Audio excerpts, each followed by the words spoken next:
حضرت جابر رضی اللہ تعالی عنہ روایت کرتے ہیں قال سألت رسول اللہ صلی اللہ علیہ وسلم ان اول شیء خلقہ اللہ تعالی. حضرت جابر رضی اللہ تعالیٰ عنہ فرماتے ہیں کہ میں نے رسول اللہ صلی اللہ علیہ وآلہ وسلم سے سوال کیا یا رسول اللہ یہ تو بتائیں کہ اللہ تعالیٰ نے سب سے پہلے کس شے کو پیدا فرمایا؟ تو رسول اللہ صلی اللہ علیہ وآلہ وسلم نے جواب دیا فقال هو نور نبیکا یا جابر خلقہ اللہ تعالیٰ. اے جابر اگر تو پوچھنا چاہتا ہے کہ اللہ تبارک و تعالیٰ نے اس دنیا کے اندر سب سے پہلے کس کو پیدا فرمایا تو اے جابر سن لے وہ تیرے نبی کا نور تھا جس کو اللہ تبارک و تعالیٰ نے پہلے پیدا فرمایا. فقال هو نور نبیکا یا جابر خلقہ اللہ تعالیٰ. اللہ تعالیٰ نے جس شے کو سب سے پہلے پیدا فرمایا وہ تیرے نبی کا نور تھا. اسی طرح ایک اور حدیث مبارکہ کے اندر حضور نبی اکرم صلی اللہ علیہ وآلہ وسلم خود بیان فرماتے ہیں ان اول ما خلق اللہ نوری. صحابہ کرام کے درمیان موجود ہیں. فرمایا صحابہ کرام کو اے صحابہ سن لو اللہ تعالیٰ نے سب سے پہلے میرے نور کو پیدا فرمایا.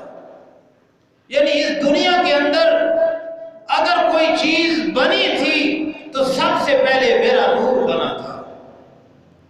تو گویا زمین و آسمان نہ تھے نور مصطفیٰ تھا. مکین و مکان نہ تھے نور مصطفیٰ تھا. جن و بشر نہ تھے نور مصطفیٰ تھا.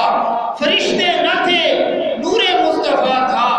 دریاؤں میں روانی نہ تھی نور مصطفیٰ تھا. سمندروں میں طغیانی نہ تھی نور مصطفیٰ تھا. بلبل کا ترنم نہ تھا نور مصطفیٰ تھا. چڑیوں کا تبسم نہ تھا نور مصطفیٰ تھا.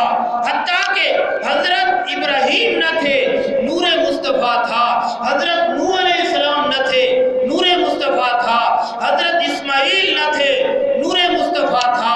حضرت یونس علیہ السلام نہ تھے نور مصطفیٰ تھا.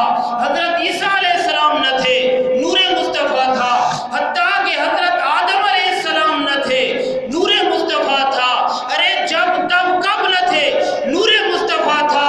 ایک بنانے والا تھا ایک بننے والا تھا. بنانے والا خدا تھا بننے والا نور مصطفیٰ تھا.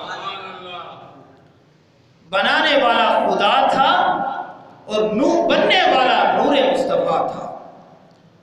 شاعر لکھتا ہے گزرے وہ جدھر سے ہوئی وہ راہ گزر نور.